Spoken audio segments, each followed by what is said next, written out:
the saints go marching, I want to be in that number. When the saints go marching in, oh, when the sun refuses to shine. Got some beads on, girl. When the sun refuses to shine, I still want to be in that number. When the sun refuses to shine. Happy Mardi Gras, everybody! Today we are celebrating Mardi Gras. Woo! Now, guess what? We're gonna start off this Mardi Gras with gumbo. Who don't like gumbo? I mean, awesome, flavorful, and it's a Mardi Gras staple. So that's what we're gonna start off with. So guess what? Let's get ready to do some cooking and cook us some good old gumbo. All right, let's get started.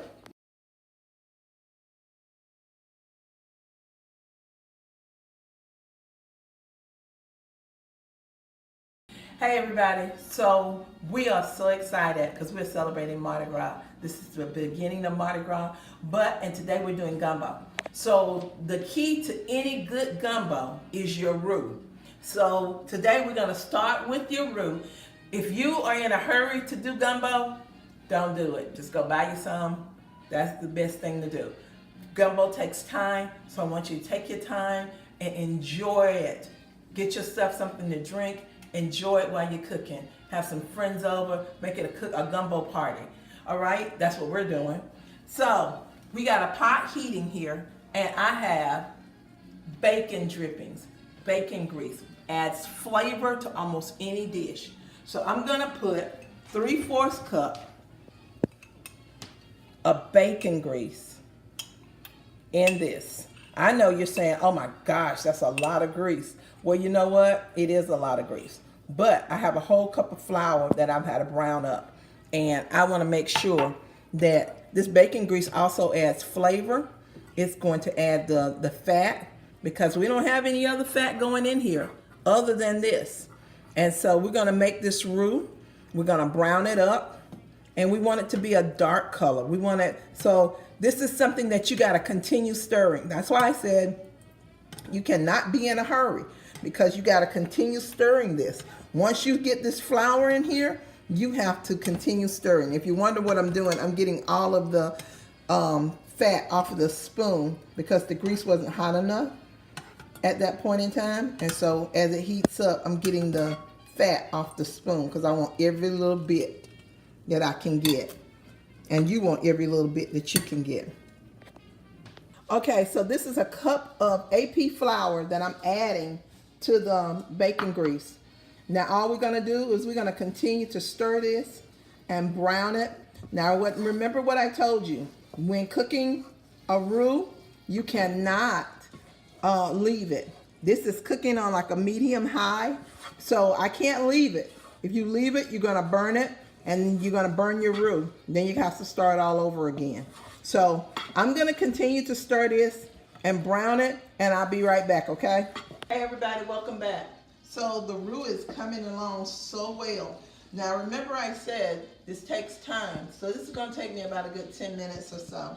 But while I'm doing that and making sure, I'm gonna just step away for just a second. I have in here, in my blender, I have a whole bell pepper, a cup of celery, 1 whole onion,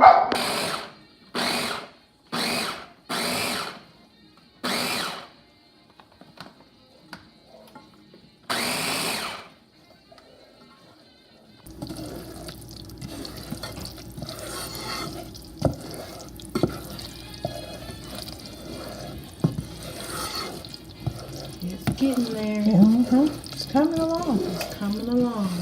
Hey y'all, welcome back. So my roux is coming along real well. I want you to see that it's not white anymore, but it's not as dark as I want it to be. So I want you to see that it's browning and it's simmering, and I'm constantly stirring it.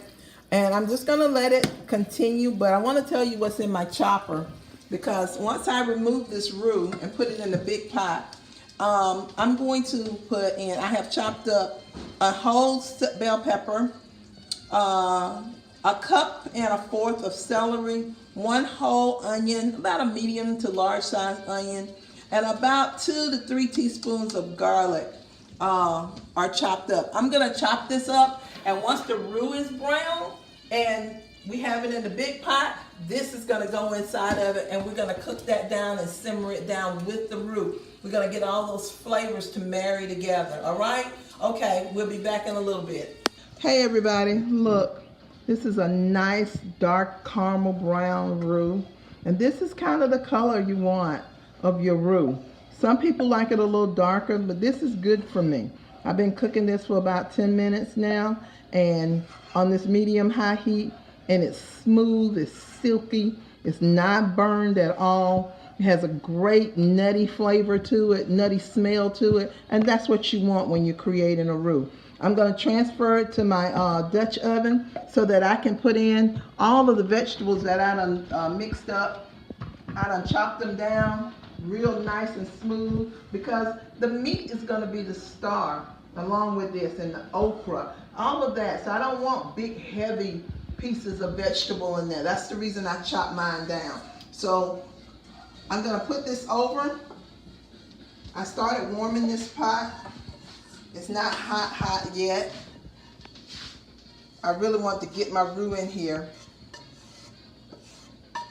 But as it gets warm and as I get all my roux in, then I'm going to put my vegetables in. Give me a moment. I'm going to get my spatula, because I don't want any of this to be wasted. Don't waste your stuff. You know, you don't spend your time on it. Don't waste anything. Get a good spatula. These are heat resistant spatulas. If you get one of those little cheap ones, you put it in something really hot, your spatula is going to melt.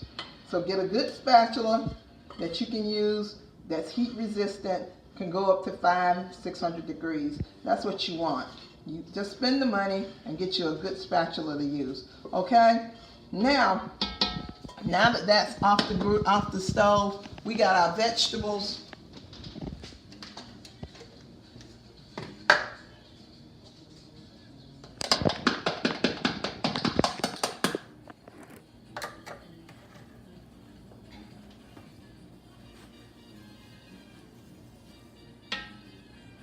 It's still getting there. It's not really where I want it to be, but we're gonna go ahead and add our vegetables to it so they can come on and start cooking, okay? And then once you get that, add it in there. Oh yeah, you hear that? That's what you want. Oh my goodness. And you wanna add that in, you wanna sweat that down real good. That's smelling good already. I tell y'all all the time, I wish we had smell-o-vision, y'all. Oh my goodness, it smells great already. Get all your vegetables out. Now we're gonna sweat these down for about 5-10 minutes, and then we're gonna begin to add our other ingredients, okay? So everybody look, the roux and the vegetables are thick, has made a nice paste, and so we're getting ready to add in the sausages so they can be cooking with it.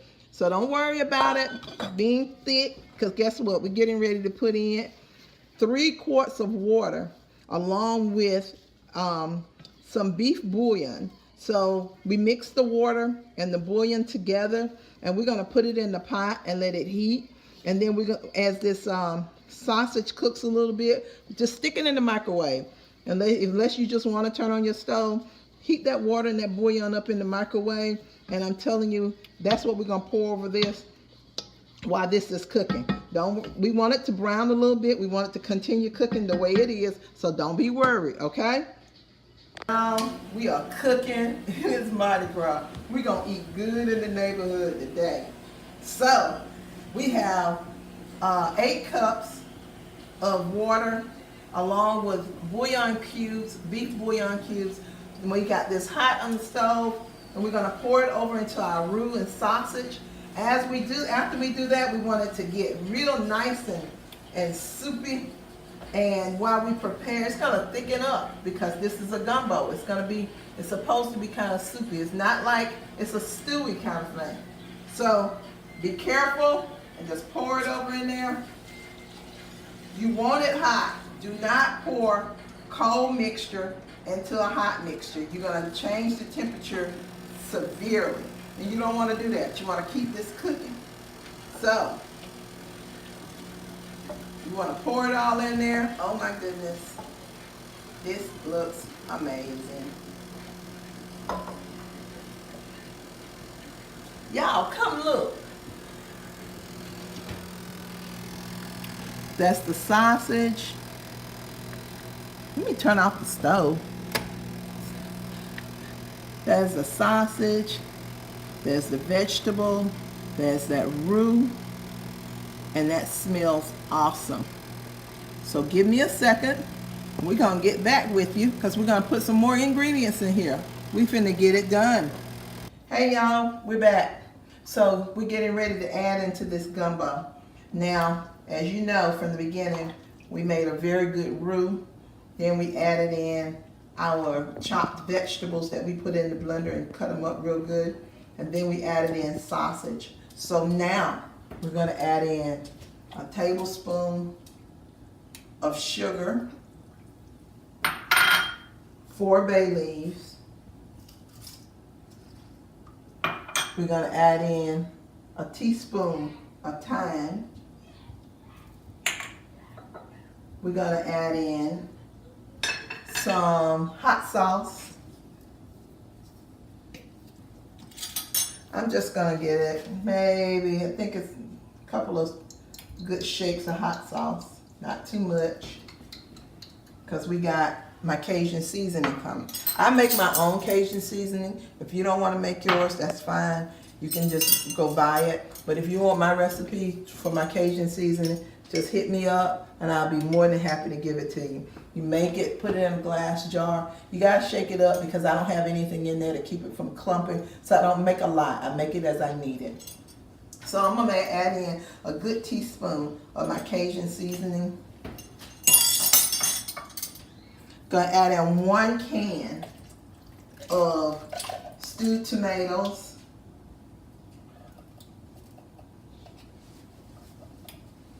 I'm gonna rinse that can out because I want all the goodness. And 1 can of tomato sauce.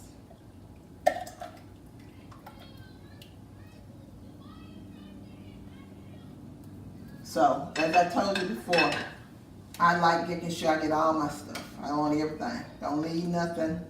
I spent my money on that like you spend your money on yours, and we want it all. Get it all. And last but not least, we're gonna give us a couple of squirts, maybe a teaspoon and a half, 2 teaspoons of Worcestershire. Stir this up. We're gonna put the top on it and let it simmer for about the next 45 minutes. Now, while this is simmering, I'm going to cook a large pot of rice, and about halfway through, a little before an hour of simmering, I'm going to add the fila powder in here. That goes in all gumbo. I'll let you know where I got mine from. Let me know if you need some, because every grocery store doesn't have it. Sometimes you have to go to a specialty spice store to get it, but it adds a great flavor to your gumbo. All right, y'all, we're gonna put the top on this, let this goodness cook, and we'll be back with you, okay?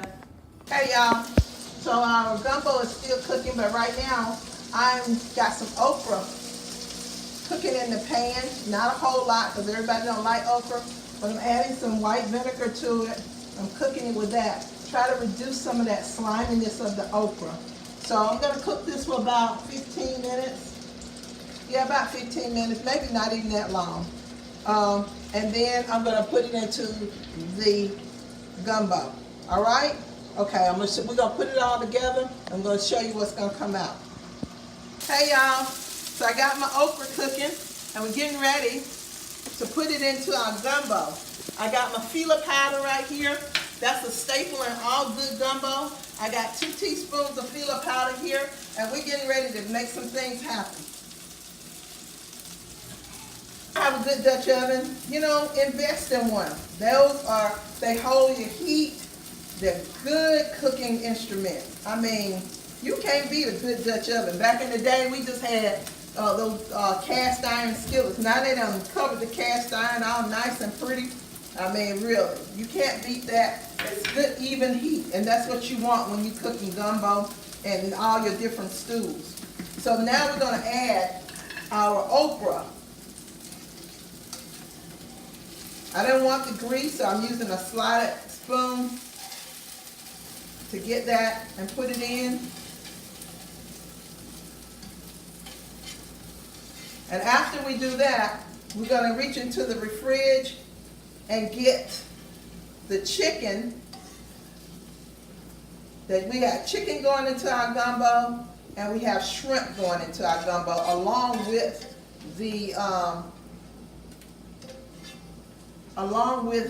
the sausage that we have.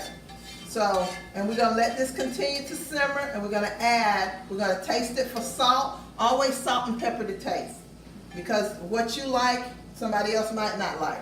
But salt and pepper to taste. Then, after you do that, always make sure, I'm just throwing stuff, really? Okay, but let's stir this up. Looks good, it's thickening up. I love the smell. Let's get some chicken. I'm going to wait for the last 5 to 10 minutes of this to put in my shrimp, because I don't want my shrimp to be tough. You know, shrimp, it doesn't take shrimp long to cook, so wait until the last few minutes of your pot when you're getting ready to turn it off. The heat will cook your shrimp to perfection. So I have a pound. I'm using chicken thighs because I like the flavor of a chicken thigh. It has good flavor. The meat is good, and I cut the fat off as much as I could. And so I'm gonna cook these chicken thighs in here, in this gumbo, and then at the last few minutes, I'm gonna taste it after I know the chicken is done. I'm gonna taste it for salt and pepper, add in some more filet powder, and then put in my shrimp. Then we're gonna come back with the presentation after that. We'll be right back. Welcome back, everybody. My camera person upset because my grandchildren keep running in here. She don't want nobody to mess up this pot. But we getting ready to add this shrimp. I got 2.5 pounds of shrimp. Remember I told you, let the shrimp be the last thing you add in here. The chicken is in here, the sausage is in here, all the veggies are in here. You want your veggies, you can't really see mine because I chopped them up really fine, but if you want yours to be a little bit rougher, do that. And if you decide you don't want chicken, but you want like crab meat, put that in there. Whatever you like, make your gumbo your own, and whatever you like. This is what I like, and so that's what I'm doing. So this is 2.5 pounds of medium shrimp. And we're gonna let this cook. I'm gonna taste it to see for flavors. Remember, people, go ahead and peel and devein your shrimp. Do not add shrimp to your gumbo that still has the shell on it. You need to peel and devein, or buy it already peeled and deveined. Do not put it in there whole. That's not gonna be good for you or your guests to have to peel the shrimp while you're trying to eat. This is not a crab boil. This is gumbo. All right, so I'm gonna let this cook. I'm gonna add also a teaspoon of filet powder. Now, if you don't have filet powder where you are, contact me.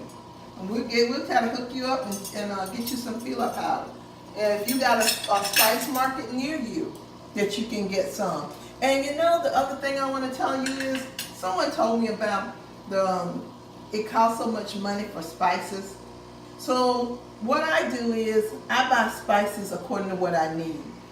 You see spices cost $4 and $5 sometimes. Don't do that. If you get a spice market, you need an ounce, a half an ounce, a quarter of an ounce. Buy it that way. Get you small containers, label it, use it that way, so you won't be spending a whole lot of money trying to buy spices. That'll save you a lot of money, okay? Then trying to go there and buy a jar of this. By the time you finish with everything, you'll spend $50 or more in spices that you don't use that often. So go to the spice market, tell them you want the smallest amount that they can sell you. You probably end up paying 50, 75 cents for just the right amount of spice.